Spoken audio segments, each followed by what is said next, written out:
نحمده ونصلي على رسوله الكريم أما بعد فأعوذ بالله من الشيطان الرجيم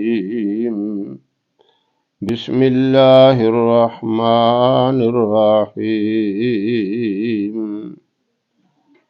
محترم سامعین و ناظرین، حدیث پاک میں ہے آپ صلی اللہ علیہ وسلم نے فرمایا ہر جاندار چیز کا ایک دل ہوتا ہے۔ قرآن پاک کا دل سورہ یاسین ہے۔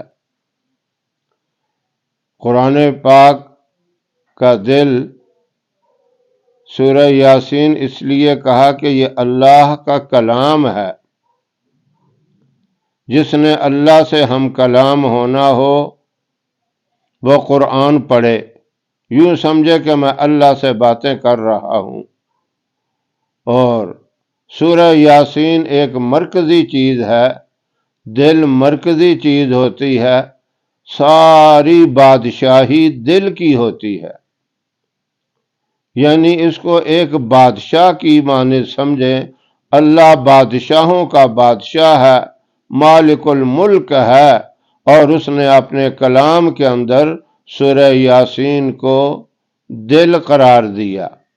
اب جو بندہ روزانہ صبح کے وقت سورہ یاسین پڑھ لے گا، اللہ اس کے دل اور دماغ کو بھی روشن کر دے گا۔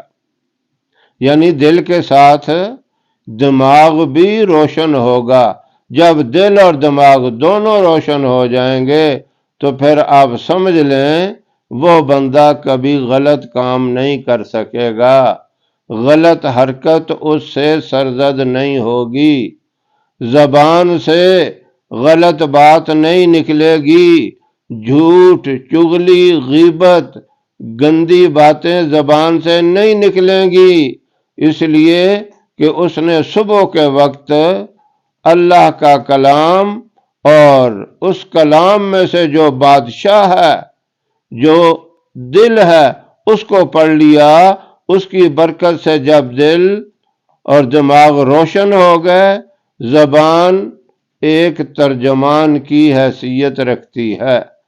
یہ پھر اچھی ترجمانی کرے گی، اچھی بات کرے گی، اس سے اچھی اچھی مفید باتیں نکلیں گی، اللہ کا ذکر ہوگا، نیک کام کرنے کی باتیں ہوں گی، دعوت اور تبلیغ کا کام اس سے ہوگا۔ زبان بہترین ترجمانی کرے گی سورہ یاسین کی برکت سے۔ ایک تو اس کا فائدہ یہ ہو گیا۔ دوسرا فائدہ، جنت کے اندر نماز نہیں، روزہ نہیں، حج زکوٰۃ، کوئی عبادت نہیں، لیکن قرآن وہاں بھی ہوگا۔ سرکار دو عالم، سرتاج الانبیاء، محبوب رب العالمین سورہ یاسین پڑھ کے سنائیں گے۔ اللہ رب العزت جو رحمان ذات ہے وہ سورہ رحمان پڑھ کے سنائے گا۔ کتنا بڑا یہ مقام ہے۔ جب وہاں قرآن سنیں گے پھر حکم ہوگا اب اپنی اپنی جنت میں چلے جاؤ۔ فرشتوں کو حکم ہوگا ان کو باعزت طریقے سے، بڑے اعلیٰ پروٹوکول کے ساتھ، بڑی شان کے ساتھ ان کو لے جاؤ۔ لوگ کہیں گے نہیں نہیں، ہم نے تو قرآن سنتے رہنا ہے حضور اکرم صلی اللہ علیہ وسلم کی زبان سے، اور اللہ رب العزت جو رحمان ہے ان سے قرآن ہی سنتے رہنا ہے۔ اس کی اتنی بڑی فضیلت ہے۔ پھر دنیا کے اندر اللہ رب العزت ایسے بندے کو کسی قسم کی تنگی نہیں دیں گے، اللہ ایسے بندے کو پریشانی نہیں دیں گے، کوئی مہلک اور موذی مرض اسے نہیں لگے گی، کیونکہ اس کے اندر بہت سی آیات ایسی ہیں جو بیماریوں کو روکتی ہیں، جو پریشانیوں کو ختم کرتی ہیں، جو تنگ دستی کو ختم کرتی ہیں۔ یہ ایک خلاصہ ہے، دل آپ سمجھتے ہیں خلاصہ ہوتا ہے، نچوڑ ہوتا ہے، لیکن آپ نے صبح کے وقت اس کو ضرور پڑھنا ہے۔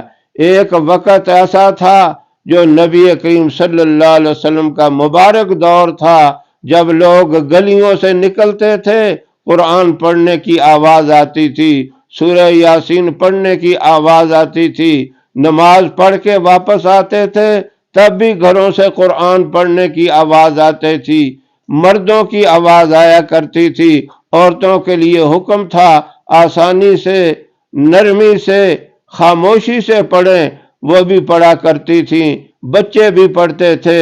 اب سورہ یاسین ان لوگوں کو زبانی یاد ہوا کرتی تھی، آپ بھی کوشش کریں، چھوٹے بڑے بچوں کو بھی یاد کروائیں، سورہ یاسین زبانی یاد ہو جائے تو سبحان اللہ، پھر تو کیا ہی کہنے، اور اگر زبانی یاد نہیں تو قرآن پاک سے دیکھ کر پڑھ لیا کریں۔ اللہ رب العزت دنیا میں بھی حفاظت فرمائے گا، ہر طرح کے شر فتنوں سے، دشمنوں سے حفاظت ہوگی، بدترین قسم کا دشمن بھی جب سامنے آئے گا وہ آپ کی اس رعب کو دیکھ کر، اس قرآن کی برکت سے، سورہ یاسین کی برکت سے اللہ اس کے اوپر ایسی ہیبت اور اتنا بڑا رعب ڈال دے گا، اس کی زبان سے کوئی غلط بات نہیں نکل سکے گی، وہ آپ کے اوپر کوئی ہتھیار اٹھا نہیں سکے گا، اس کے اندر اتنی بڑی اللہ نے طاقت رکھ دی۔ جب دشمنوں سے حفاظت ہو جائے، بیماریوں سے حفاظت ہو جائے، تنگ دستی سے حفاظت ہو جائے، اور سب سے بڑی چیز گھر کے اندر پیار، محبت، اخلاق پیدا ہو جائے گا، اعلیٰ اخلاق جو نبی کریم صلی اللہ علیہ وسلم کے اخلاق تھے، جن کا قرآن میں بھی ذکر آیا، اِنَّكَ لَعَلَىٰ خُلُقٍ عَظِيمٍ، آپ تو بلند اخلاق کے مالک ہیں، اللہ آپ کو وہ بلند اخلاق عطا فرما دے گا۔ کتنے بڑے اس کے یہ دنیا میں بھی فائدے ہیں، آخرت میں بھی فائدے ہیں، اور جنت کے اندر پھر اللہ رب العزت جنت کے اعلیٰ بالا خانوں میں جگہ عطا فرمائیں گے، نبی کریم صلی اللہ علیہ وسلم کی سفارش ہوگی، قرآن سفارش کرے گا، دنیا میں ہدایت بنے گا، اور قبر کے اندر نور ہوگا، اور قیامت والے دن یہ صورت سفارش کر کے جنت میں لے جائے گی۔ ہمارا اصل ٹھکانہ تو جنت ہے، اس لیے شیطان کو بھی جنت سے نکال دیا کہ تمہارا یہ ٹھکانہ نہیں، یہ ایمان والوں کا ہے، یہ کلمے والوں کا ہے، یہ قرآن پڑھنے والوں کا ہے، یہ سورہ یاسین پڑھنے والوں کا ہے۔ اللہ رب العزت ہم سب کو کم از کم صبح کے وقت سورہ یاسین لازمی پڑھنے کی توفیق عطا فرمائے۔ وآخر دعوانا ان الحمدللہ رب العالمین۔